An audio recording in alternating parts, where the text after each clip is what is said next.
Hi, thank you for joining me. I talked about using the internet in my video about things you shouldn't do when you have anxiety. This video is about a particular type of anxiety that the internet is fueling. The internet is a wonderful thing in so many ways. It's made so many things possible that weren't before, and I'm very glad it exists. But in some areas, it has created new problems because there is too much information available to us.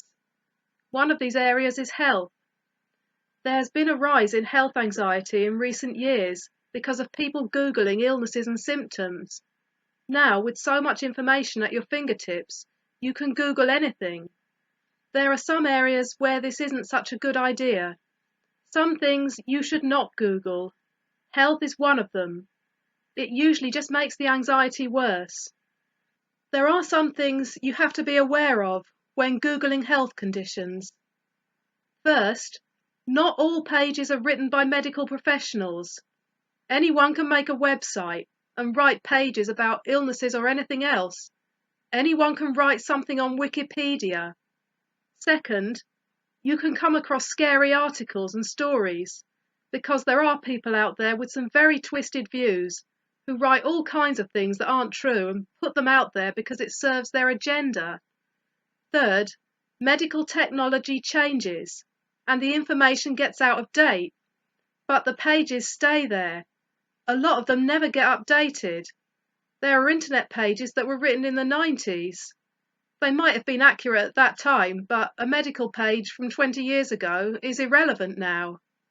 Last, a lot of symptoms can have many causes, but when you read online that it could possibly be a symptom of something serious, it will make the anxiety 10 times worse. When you're anxious, your mind will go to the worst case scenario. It creates even more doubt, and it gives your anxious mind even more things to latch onto. Then you can start to convince yourself that there is something seriously wrong with you, and you just go into a downward spiral. You go for medical checks and tests, but the fear comes back. I have fallen into this trap, and it's a miserable place to be, and it can become very consuming. Once you see something, you can't erase it from your mind, and the more scary things you read, the harder it gets to trust genuine medical advice and to break the cycle. If you're struggling with health anxiety, stay away from Google. I know it can be hard to resist the temptation to do it. You should only ever use trusted websites from well-known medical organisations like NHS, which you know are reliable. But also, you should not try to self-diagnose. The internet cannot be a substitute for seeking medical help because it can't separate good from bad, true from false, or outdated from current information. By actually talking to a medical professional, face to face or over the phone, you will get accurate, up-to-date information. All a computer can do is match the words you type in.